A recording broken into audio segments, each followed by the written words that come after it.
I've played and completed many games in my time, from easy atmospheric titles to exceedingly challenging ones. I've beaten games on their hardest setting, and at one point I dominated local multiplayer in certain genres so much that my friends stopped challenging me altogether. At least I think that was the reason. Maybe they got sick of me. But Father Time is undefeated. My reflexes have dulled with age, my hands are starting to ache with the beginnings of premature arthritis, and my sight and hearing have commenced their inevitable decline. It's not a fun experience, as some of you will already be aware, but the most humbling aspect of it all is an open challenge laid out before me that has completely stumped me. With my acquisition of a MiSTer Multisystem, I made the mistake of inviting Croina, a hard-working professional who also happens to be my girlfriend, to try out some games with me. She chose the SNES version of Tetris and proceeded to annihilate me. So humiliating was my defeat that she took pity upon me and began to instruct me on how to play Tetris in the first place. You don't have to match the colours, Lawnie, you just need to make rows. Tetris is the best-selling game of all time, where you make the aforementioned rows of blocks and try to prevent blocks from reaching the top. It's also a puzzle game that requires forward planning and spatial awareness, two things I am utterly terrible at. After a few more invitations that all resulted in savage beatings, I went from being terrible at Tetris to not quite as terrible, and decided that if I were to record my effort, it might give me the impetus I needed to finally beat Croina at her own game.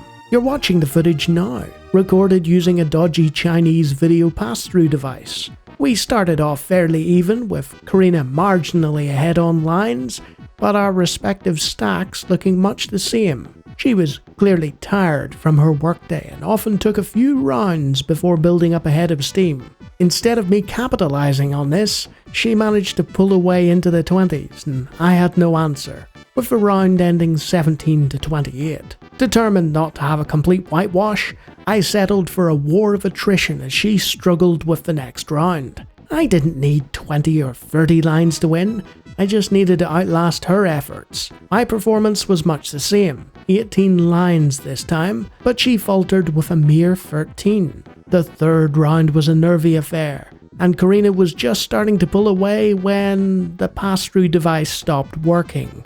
She beat me convincingly in the next two rounds, winning 3-1 overall. But I wasn't finished yet. I restarted the device and got it recording again. This time I would try harder. This time I would be even better. This time I would only manage to get 4 lines to her 15. How embarrassing. The comeback needed to start now, and with the second round I put my game face on and lost the same way as before, with her getting 26 lines to my 15. This was it. If I lost this next round, I was done. I'd probably hurl the controller across the room in frustration to the sound of her amused laughter and goading. She's a very bad winner. I started strong, scoring multiple lines and even passing her own tally momentarily, but Croina fought back to 11 apiece. It was back and forth, neck and neck, but she was running out of space, and I was up to the unprecedented and heady heights of 19 lines. I decided that the space issues would defeat her, and the only way I could lose would be my own incompetence. So to mitigate that, I slowed right down and watched as she ran out of space, even though she passed my line count and hit 20. Could I do it? Had I finally cracked the secret to playing Tetris better than Croina? No, I had not. She scored 27 lines and my terrible attempts to keep pace cost me dearly. So this was one gaming challenge I just wasn't going to be good enough to complete. I could go and practice for hours on end, studiously looking up videos on technique, and then playing until my fingers ached. But quite frankly, I still have too many other games that I need to play. Instead, I resigned myself to my fate. That there are some games I'll never be good at, and some things I'll never achieve. So this video is a concession to my fair lady Croina. You are better than me at Tetris, and I shall never beat you.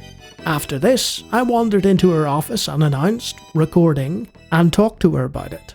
Here are her thoughts on the matter. Hey Croina. I know you're busy. Are you playing Tetris? No, playing block something. She's literally playing a block game as I wandered in. Why are you better at Tetris than I am, and why am I so bad at Tetris? I don't really know, to be quite honest with you. Some people just aren't great at these things. But I want to be able to beat you. Well, I showed you how to play, and you still aren't good at it, so you're just basically a lost cause, really. So there you have it. I'm a lost cause. I mean, I knew that already, but in a way it's somewhat gratifying to finally hear somebody else tell me. Thus ends my illustrious Tetris career, and this video. Lawnie, away! Well, if you like me talking about old 90s games and stuff, boy do I have a channel for you. Hundreds of videos. Feel free to take a look, and if you like what you see, you can always subscribe. Until next time.